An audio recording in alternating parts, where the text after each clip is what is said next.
अम्मा की बातें चैनल में आप सभी का स्वागत है। भोजपुरी बोली की सबसे बड़ी खूबसूरती उसकी लोकोक्ति और उसके मुहावरे हैं।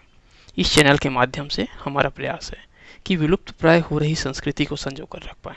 दोस्तों, मेरा नाम है नित्यानंद दुबे और इस वीडियो में मैं साथ हूँ अपनी अम्मा श्रीमती प्रभावती देवी दुबे के साथ। अब एक उदाहरण देखिए कि कहते हैं कि क्या तुम चैतहा हरवाह बने हो। अगर कोई व्यक्ति विशेष अपने आवश्यकता से अधिक थोड़ा सा मतलब उसके पास अगर धन हो गया, पैसा कौड़ी हो गया, तो ना बिना मतलब की चीजें खरीद के लाता है घर में, जिसका कोई अर्थ ना हो, जिसकी जरूरी ना हो, मतलब वो मनमाने खर्च करने पर उतारू हो जाता है। एक तरीके से त्योहार मना रहा होता है। त्योहार मना रहा है। तो उसी पर बड़े बुजुर्ग बोलते हैं कि क्या तुम चैतहा हरवाह बने हो।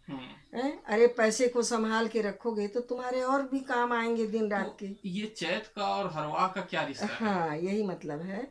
चैत महीना होता है जब गेहूं कट जाता है, फसल चैत आता है, फागुन चैत जैसा भी। और हरवाह माने जो हल चलाने का काम करते हैं खेतों में, उनको हरवाह कहा जाता है। जैसे हरवाह बड़े बड़े किसानों के यहाँ लोग रख लेते हैं खेती का काम करने के लिए, बैल गाय गोरू सबको संभालने के लिए और विशेषकर हल चलाने के लिए, उसे हरवाह कहते हैं। तो गेहूं की फसल तो चैत में ही होती है, खास करके गेहूं की फसल का ही ज़्यादा महत्व दिया जाता है।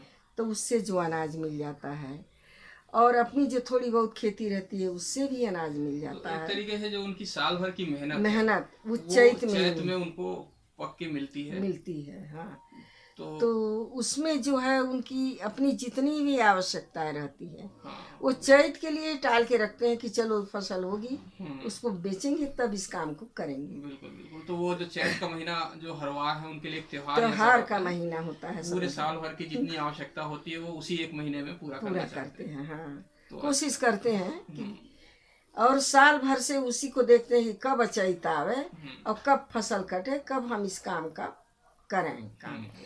यही उनका रहता है। तो जो भी अति उत्साही लोग होते हैं उनको यही कहा जाता है कि चैतवा हरवा हुए, चैतहा हरवा बने हो क्या। थोड़ा सा देखे नहीं पैसा और नाच उठे, उस ये भी लाना है वो भी लाना, बिना मतलब की चीजों में अपने पैसे का खर्च करना, ये उचित नहीं है। ठीक।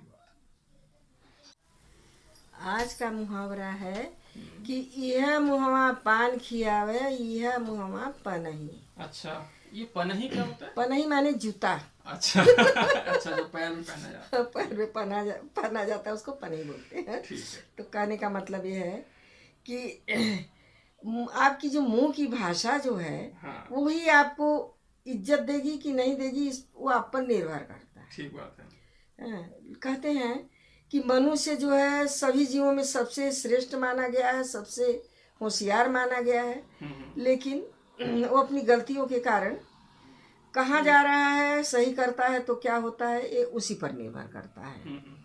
जैसे मान लीजिए कोई अच्छा आदमी गलत आदमी है, कोई मुफट आदमी है। हाँ, मुफट, तो वो अगर कहीं भी जाएगा तो ना अच्छे से किसी से बात करेगा, हमेशा गाली देके ही बात करेगा, बिना मतलब का काम करेगा, जो किसी को अच्छा ना लगे वैसा काम हमेशा करता है। वो आदमी किसी को पसंद नहीं है। हाँ, तो उसमें उसके जूते पड़ने की संभावना बढ़ जाती है। तो और अक्सर लोग उसकी गलतियों के कारण ही उसको जानते हैं कि वो फला आदमी ऐसा गलती करते रहता है, उससे लोग कट के रहना पसंद करते हैं, उससे कोई ज़्यादा मेल मिलाप पसंद नहीं करते। और इसी समाज में कोई कोई ऐसे आदमी रहते हैं कि जो मृदुभाषी होते हैं, अच्छे चाल चलन का, अच्छे व्यवहार वाले होते हैं, उनसे लोग मेल मिलाप अच्छा रखने की कोशिश करते हैं।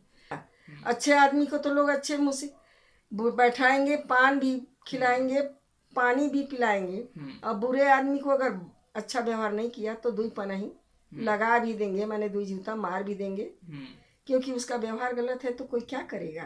तो मतलब जो आदमी का व्यवहार है वो उसी की जुबान है, और वही जो जुबान है अगर अच्छा बोलेंगे तो इज्जत मिलेगा, पान मिलेगा, और बुरा बोलोगे, किसी को गाली दोगे तो पनही मिलेगा। हाँ, अब फैसला आपका कि आपको क्या चाहिए। क्या चाहिए। जी।